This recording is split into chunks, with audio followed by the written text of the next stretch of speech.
A sexta temporada de Rick and Morty estreou com revelações chocantes e até introduziu um inimigo novo. Mas o segundo episódio já teve uma pegada diferente, mostrando uma típica aventura de Rick, Morty e Summer em um fliperama espacial, onde Morty acabou tendo sua mente fragmentada por um jogo e a Summer lançou um duro de matar em alguns terroristas alienígenas. Ficou curioso? Então fica até o final que vou fazer um review desse episódio e mostrar algumas coisas que você possivelmente não percebeu. Mas antes, não se esqueça de deixar o like e de se inscrever no canal, para continuar recebendo vídeos como esse. Nesse episódio, Rick, Morty e Summer tinham ido se divertir no Blips and Cheats, que é um enorme fliperama espacial. Morty acaba resolvendo jogar um jogo chamado Roy, que apareceu pela primeira vez no segundo episódio da segunda temporada.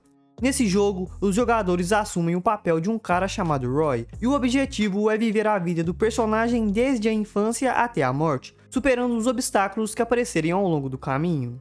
Mas, por mexer com a mente, esse jogo é bem desorientador, e dependendo do jogador, as memórias do jogo podem entrar em conflito com as da vida real. Porém, enquanto Morty jogava, o Blips and Cheats acabou sendo dominado por alguns aliens terroristas. E quando a energia do lugar foi cortada, o jogo reiniciou. E como a mente de Morty estava ligada a ele, a identidade do garoto acabou sendo dividida e espalhada por 5 bilhões de personagens não jogáveis, os NPCs, que não tinham consciência de que estavam vivendo dentro de um jogo e aparentemente também não percebiam que todos tinham a mesma voz, o que é algo bem estranho. Então, para restaurar a mente de Morty, Rick entra no jogo controlando Roy, que era o único personagem jogável. Mas quando ele tenta avisar a todos de que eles eram na verdade fragmentos da mente de um garoto de 14 anos preso em um jogo, Rick começa a ser visto como um líder religioso que estava tentando espalhar uma teoria da conspiração pelo mundo. Mas, enquanto Rick tentava resgatar Morty, os terroristas continuavam atacando o fliperama. E como um segundo na vida real significava um mês dentro do jogo, Rick tinha pressa para resgatar Morty, porque se o jogo acabasse, o garoto morreria. Então, sem tempo a perder, Rick pede para Summer lançar um duro de matar nos terroristas e volta pro jogo. Mas o problema era que Summer nunca tinha visto o filme Duro de Matar, e não fazia a menor ideia do que deveria fazer. Pra quem não sabe, o primeiro filme da franquia Duro de Matar foi lançado em 1988 e basicamente mostrava um homem lutando contra um grupo de terroristas em um arranha-céu. Esse filme fez tanto sucesso com o público que inspirou a criação de dezenas de outros filmes, onde um homem lutava contra terroristas em algum lugar específico e acabava ganhando no final. Por isso, nesse episódio, eles consideraram o filme como uma espécie de manual de como enfrentar terroristas. Isso também mostra o quanto Rick confia em Summer. No episódio anterior e em alguns outros, vimos que ela tem acesso a protocolos de emergência para salvar Rick de problemas. E nesse episódio, Rick está praticamente deixando seu corpo e o de Morty expostos, confiando que Summer vai dar conta de protegê-los e resolver toda aquela confusão sozinha. Enquanto isso, dentro do jogo, Rick consegue convencer algumas pessoas de que eram um adolescente presos em um jogo. E por isso essas pessoas começam a se vestir como o Morty e até mudam seu penteado para parecer com ele, o que faz tudo ficar parecendo uma espécie de seita religiosa dedicada ao Morty. E isso deixa o Rick muito desconfortável, porque apesar dele ter uma mensagem de outro mundo e precisar que todos o escutassem, ele não queria criar uma nova religião. Para piorar a situação, o exército aparece querendo prender todos, alegando que eles estavam sendo religiosos do jeito errado. Mas, por sorte, uma das seguidoras de Rick, chamada Martha, consegue acalmar os militares e depois ainda converte eles para a religião dos Mortys. Então se passam 50 anos e Rick, com a ajuda de Martha, que tinha virado seu braço direito, conseguem converter 92% da população mundial para uma religião chamada Netoísmo. O plano de Rick era colocar todos os fragmentos de Morty dentro de naves e levá-los até o espaço, onde forçaria o jogo a reiniciar e mandar todos os fragmentos que estivessem a bordo de volta para a mente de Morty. Mas para conseguir convencer os 8% da população mundial que faltava, Rick e Martha vão conversar com o presidente, que se recusava a ajudar Rick mesmo sabendo que ele estava falando a verdade. O presidente explica que acreditava que o Rick não se importava com Morty e só precisava da ajuda dele para derrotar os terroristas do fliperama. Ele também aponta que o Rick tinha jogado por 50 anos, mas nunca disse nenhuma vez "eu te amo" para nenhum dos fragmentos de Morty. Depois desse encontro fracassado, Rick faz uma videoconferência com os representantes de seus países aliados. E os países que eu consegui identificar nesse painel foram a Índia, Jamaica, Cuba, Espanha, Estados Unidos, Senegal, China, Israel, México, Reino Unido, Coreia do Sul, Itália, Nepal, Japão, Paquistão, Nova Zelândia, Suíça, Canadá, Finlândia e por último temos até o Brasil ali no canto. Rick informa para todos que resolveu deixar para trás os 8% de fragmentos que não queriam acompanhá-lo, alegando que 8% de qualquer coisa era dispensável. No entanto, Martha não concordava em deixar 8% do Mori para trás, e por isso Rick simplesmente a dispensa. Mas como Martha tinha se tornado a mulher mais influente daquele mundo, todos os países da reunião começam a ficar em dúvida se deveriam continuar seguindo Rick mesmo sem ela. E vendo toda essa confusão, Martha coloca Rick contra a parede e diz que todos entrariam na nave com ele se ele falasse que os amava.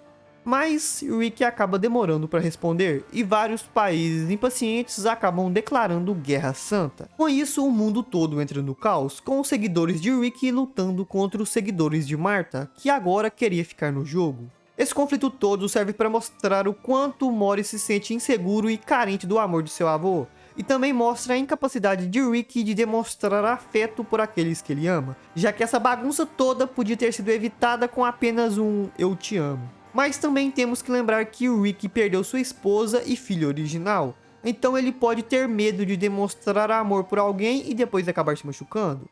A guerra então continua por vários anos, causando a morte de milhares de fragmentos do Mori, e lembrando que quando um fragmento morre, uma parte de Mori é perdida para sempre. E durante esses anos, Rick se esconde, porque se ele morresse, o jogo acabaria e Mori sofreria morte cerebral. Enquanto isso, apesar de no mundo do jogo terem passado alguns séculos, na vida real se passaram apenas alguns minutos, e a Summer estava enfrentando sozinha os terroristas, e por sorte ela consegue matar um deles, e acaba achando um bichinho rosa que funcionava como walkie-talkie. Com isso, ela resolve provocar o líder dos terroristas, mas ele percebe rapidamente que ela estava tentando lançar um duro de matar neles. Porque, acredite ou não, o Alien era um grande fã do filme e já tinha escrito vários livros sobre o assunto. Então, tentando distrair Summer para que seus capangas a pegassem, o líder começa a explicar que toda civilização senciente da galáxia acabava desenvolvendo a mesma história do filme Duro de Matar, e o que mudava era apenas o nome da história. Mas como Summer nunca tinha visto o filme, ela consegue matar vários dos terroristas com facilidade, já que todos eles estavam usando o filme como uma espécie de guia para derrotá-la. Com isso, os terroristas acabam encontrando Rick e Mori conectados no jogo, e decidem usá-los como reféns para atrair Summer. Enquanto isso, no jogo já tinham se passado mais alguns anos, e devido à guerra o mundo estava todo destruído. Martha havia tido uma filha que acaba se juntando ao grupo de Rick porque não queria mais ficar naquele mundo, e o pai dela acaba morrendo irritado com o fato de Martha não deixá-lo sair do jogo.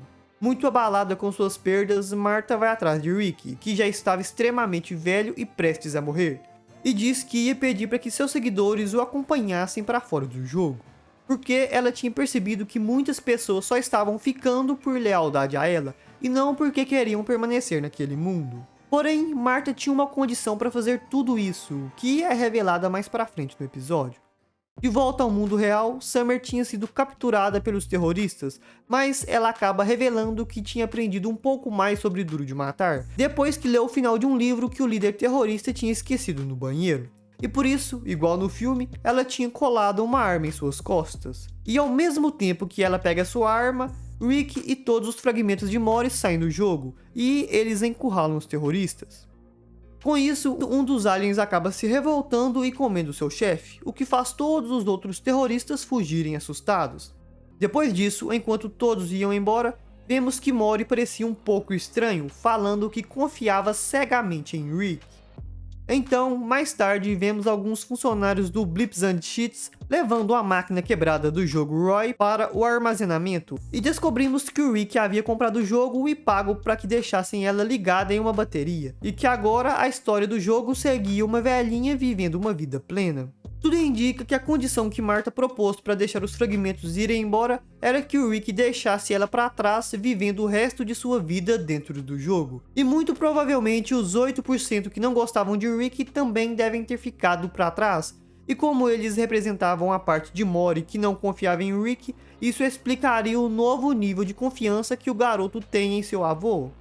E como aparentemente esse jogo do Roy não vai mais desligar, eu resolvi fazer algumas contas. E se um segundo no mundo real equivalem a um mês dentro do jogo, uma hora no mundo real valeriam 300 anos dentro do jogo, e um dia no mundo real valeriam 7.200 anos dentro do jogo. E supondo que os NPCs consigam evoluir suas tecnologias, se algum dia voltarmos a ver esse mundo de novo, provavelmente eles estariam muito mais evoluídos do que o mundo real.